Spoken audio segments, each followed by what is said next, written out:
What up, my people? Hope everybody's enjoying this fine Monday. Do me a favor, make sure you check out DNKKnives.com, and if you purchase something from there, you can use this coupon code behind the edge 10. Get yourself 10% off. My dogs are going nuts outside, just right outside the window here. I do apologize if you can hear that. I'm sure you can, and there's nothing I can do about it, short of, yeah, there's nothing I can do about it. Anyway, it'll be all right. If you guys would like to support the channel, there's a link to Patreon in the description, and there's a membership that you can join down here. The one-time super thanks, any little bit, every little bit, all helps keep the channel going and makes it possible for me to buy knives for content and for giveaways. I do a crap ton of giveaways. So there's that. Anyway, today we're going to talk about a very well-known Spyderco. It's a Tenacious, but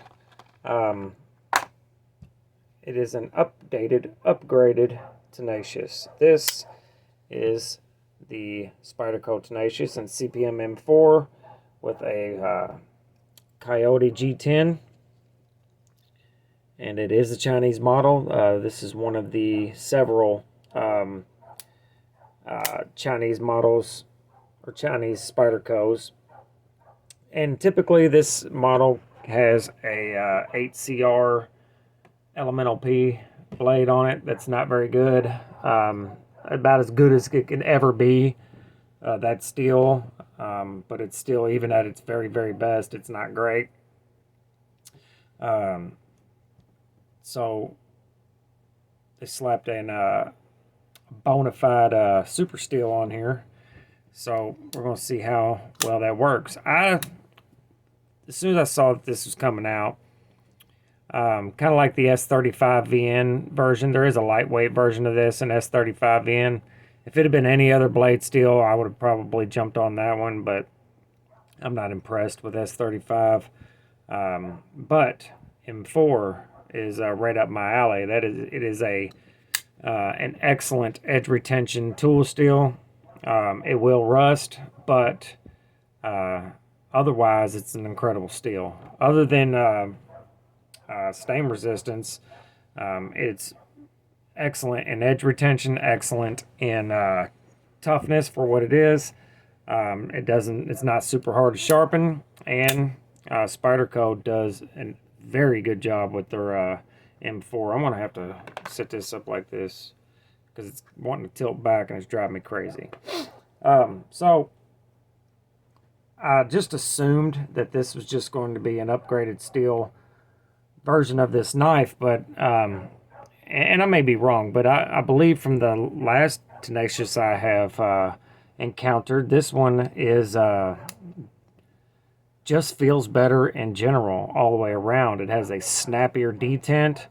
The G10 feels better than the normal, and the blade is ground much thinner, in my opinion, and it is exceptionally thin behind the edge, which is not something the Tenacious is known for. It's actually known for being kind of thick behind the edge. I have not used this knife or even carried it yet. I did get it yesterday, but this is the factory edge.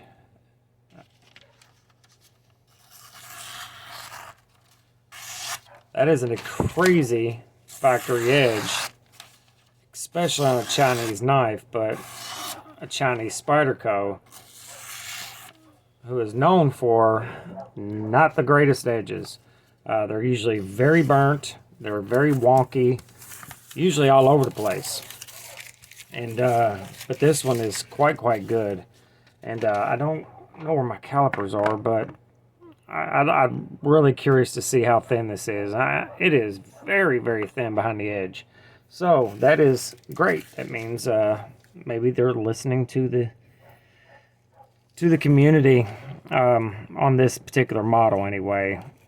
I guess they're trying to just revive it, maybe. You know, M4 has been around for a long time.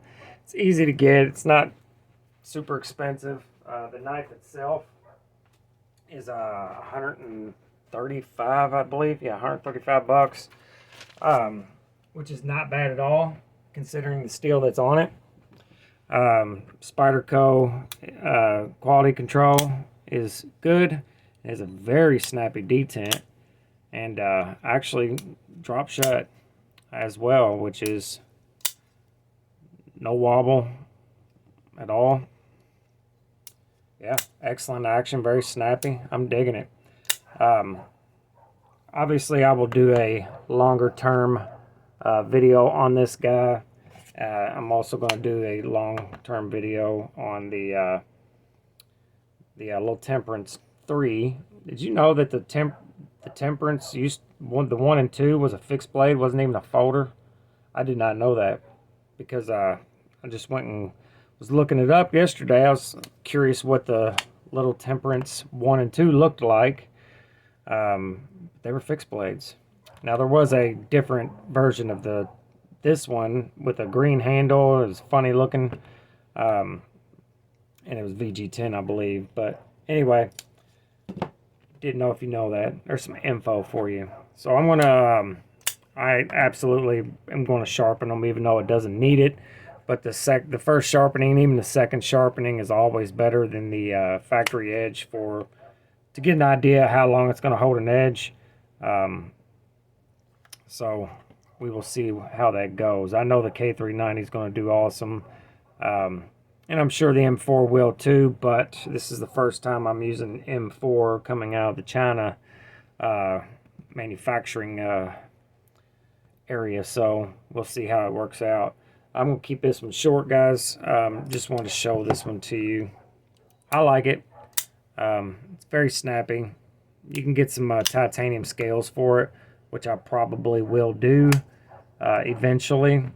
I wish this would be more popular model, so they would start making scales for that, because I really like the knife, and a lot. I carried this at work today.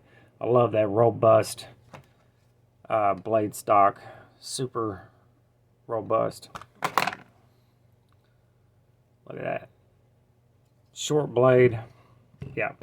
Alright, guys. Make sure you're good to each other, love each other, and remember, life is short. So, go buy yourself a knife. Later.